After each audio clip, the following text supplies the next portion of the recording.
So, Mzansi, we recently asked you to send us your burning legal questions for our exciting segment, Ask an Expert. And our expert this time was Eunice Masipa of Masipa Attorneys. We sat down with her and she answered all your burning legal questions. Here are some of the answers that she provided. My baby daddy is a policeman and I'm a registered nurse. We are separated. I work far from home and the child lives with the nanny. I'm always home when I'm off. My baby daddy only contributes 1,000 rand. I asked him to at least give me 2,000 rand, but he refused. My question is, are they not going to take that 1,000 rand back if I take him to maintenance court? Okay, no, this is quite interesting. I mean, basadi ba imeji.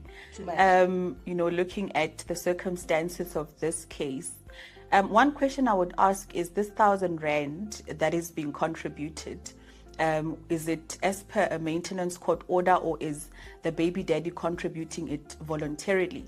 If he is contributing it voluntarily, the baby mama should approach the maintenance court, because in terms of the South African law, both parents have a duty to support the child. Okay. And when you do approach the maintenance court, you obviously need to go with the expenses as per detailed by the baby mama. School fees expenses, transport, accommodation insofar as the child also lives with the mother. So the court will also look at the portion that the child is supposed to contribute to the lodging and accommodation. So that will also be looked at, and all the various other expenses that are accumulated by the baby mama. Approach the maintenance court and apply for maintenance through the relevant channels. Because she's worried it might be less should she approach. Is that a possibility? We can't really say it's going to be a possibility, because what the court will do is look at the income of both the parents. They would look at the income of the baby mama, they would look at the income of the baby daddy versus his expenses. Does he have any other children? What other obligations does he have? So we can't really say whether it would be reduced or if it will be increased or remain the same.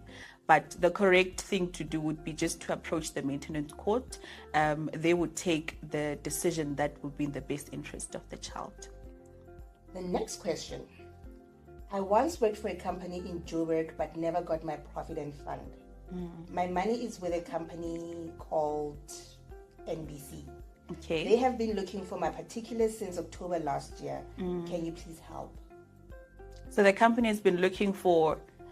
This question I feel it's a bit incomplete, but this person basically never got their provident fund. I think then what they would need to do is approach the relevant provident fund. Approach the relevant provident fund and inquire as to whether there are benefits. And if there are benefits, then he or she should follow the relevant processes. And if he is not getting any assistance from the provident fund, I would advise that they approach the provident fund's adjudicator for resolution. I think that's the best I can advise without having any more detail to that question. So go directly to the provident fund and not the company. Yeah, go to the provident fund. If she knows which provident fund was administering that portion, then she should go directly to them, establish whether a claim was made, because it is ordinarily made by the company on behalf of the client. If it hasn't been done, then the client should go back to the company and inquire as to why has it not been done, what has been the delay. If she's not satisfied, then approach the provident or the pension fund's adjudicator for resolution. My late husband had a bond with his first wife. He divorced her and married me in community of property. The bank wanted to sell the house and share the money among us, but she refused. What can I do? Okay. No, that makes sense. Let's assume that the house was never sold and it was never divided. So the current wife also has a share to the 50% share of the husband, because they are also married in community of property. The new wife? The new wife. Okay. So it's 50-50 ex-wife, husband. The current wife has 50% in the 50% of the husband. Right. Correct. But I think the right way to do it is to resolve it between the ex-wife and the husband. Yes. Either the husband should buy the ex-wife out, and then the current wife and the husband can decide then to proceed with the sale of the property. Okay. Because if she's not on the title deed, she, the current wife, she would not have a proper recourse, considering that the previous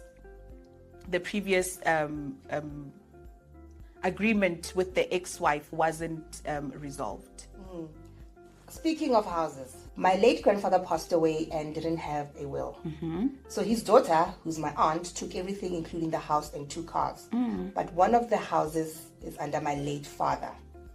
My aunt wrote an affidavit that she'll take care of me the same way my grandfather did, but she never did any of that. Well, an affidavit that the aunt attested to is not legally binding. It's not legally binding because in terms of interstate succession, the client's father as well as the aunt have equal share in the grandfather's estate. Now, seeing that Papa has passed away, his portion should go to his surviving children. And in this case, the child is the surviving child of her father.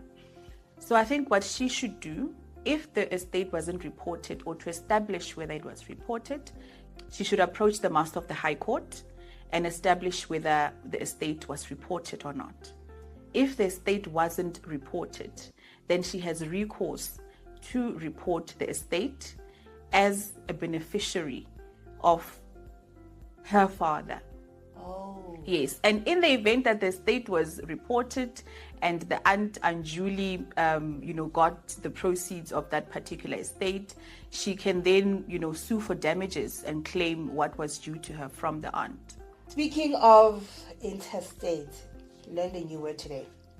I just want to find out regarding my inheritance. I have inherited my granny's interstate via my late mother, which was administered by my attorney. No, by an attorney.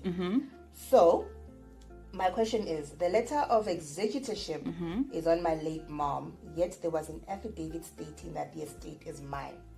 I went to the Pretoria High Court and was told that since my mother has passed away, that estate is added to my mother's estate, and I should involve my brother and consult with an attorney to administer my mother's estate. No, there's a lot more. Yeah. I felt so confused because my grandmother's estate was at the final stages, which is the attorney waiting for the municipality rates and taxes to be sent and paid so that the house can be registered in my name. Unfortunately, my mom has passed on, and it was during COVID restrictions. Please advise. No, it's complicated, hey? It is. A lot. It's a lot. And it's just quite unfortunate because if her late mother was the executor, then what was due to her from the grandmother estate first needs to be transferred to her mother. And then they would have to report her mother's estate so that the house can be transferred to her name.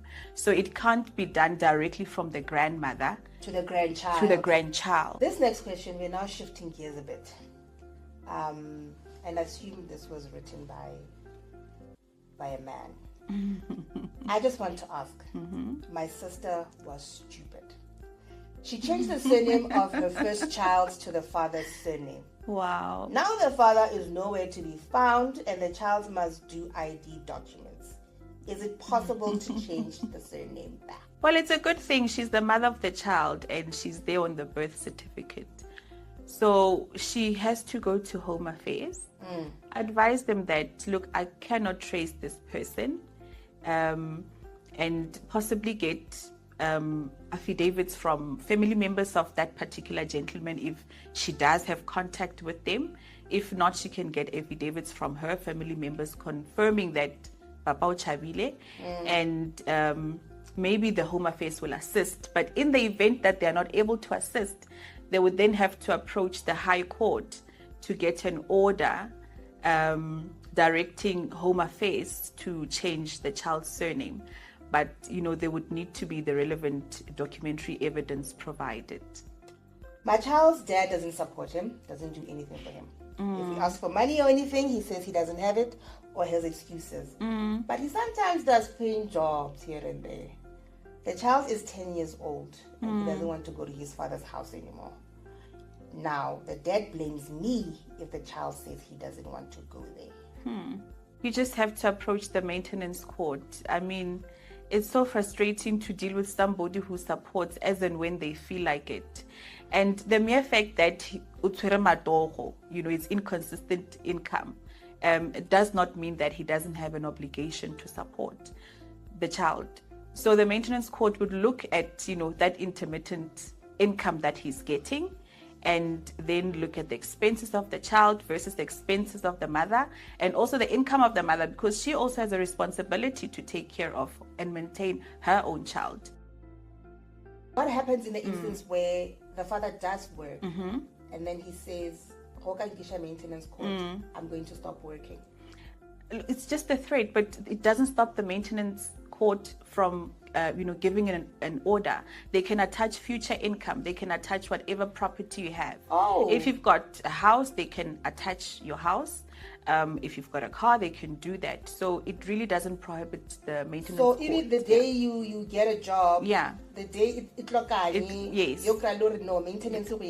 Correct. That is interesting. Okay, so this thing, Majida, they quit their jobs when you tell them you're pregnant. It doesn't work. No, it doesn't work. It doesn't work at all. Okay. Yeah, the court order can apply to your future income. So when you do decide to find employment, it will be sitting there waiting. And unfortunately now it would be having arrears. And then you'll now have to catch up. I think maybe what you're saying answers this next question. I have a 13-year-old daughter whose father has never supported me with school fees or any necessities since she was 2 years old. He's basically non-existent. He lives in another city and has a job. Okay. I tried to apply for maintenance at our local magistrate's office with no success. On the day we were supposed to speak to the magistrate, I was informed that he is unemployed and cannot make it. The court did not verify if he's unemployed and I was turned away. This happened 4 years ago. What can I do as school fees are too high and the cost of living is even higher? I investigated and found out where he works, but I'm afraid to go to the magistrate's court as he will tell them he's unemployed and they will not investigate. Look, it's quite unfortunate and saddening, because the court has the duty to investigate the claims of a baby daddy when he says he's not employed, especially when you know that he's employed and you are able to provide proof that he is employed. So I think the justice system wasn't fair on this baby mama. They were actually supposed to investigate whether he is indeed unemployed or not. But in this case, since now she's aware that he is employed and she knows where he works, she must gather the details of the employer and then approach the maintenance court again and reapply. So what the court can do is then subpoena the employer to provide information of the baby daddy so that they can execute the maintenance process. What should I do if my landlord kicks me out without notice after we had a fight? Yes,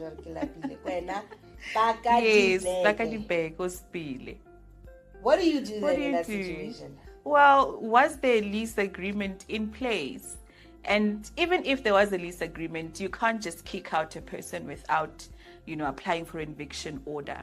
In terms of the PI Act, you literally have to approach the courts, get an eviction order, and provide the tenant with sufficient notice. If you are unable to provide them with sufficient notice, sometimes it is required that the landlord provides alternative accommodation up until the time the tenant is able to acquire accommodation by themselves. I owe my landlord 1,000 rand for rent. He has now changed the locks and he's denying me access. How do I solve the issue? It's basically answered by the previous question that you asked, to say that if you want to evict a tenant, you would need to approach the courts for an eviction order. So in this instance, I think what he has to do is make an arrangement with the landlord, to at least pay in portions if he's not able to afford the complete 1,000 rands, and negotiate with the landlord. The legal recourse would be to approach the courts for a spoliation order, an order which would give you recourse so that you can access the property and access your belongings. To get more of this exciting content, head on over to our WhatsApp channel where you will find the latest in sports, entertainment, hot news, and even breaking stories. You can also catch us on all our socials. We are still available on Facebook, Instagram, X, and even now we are on TikTok. I could even want to be the cool kids.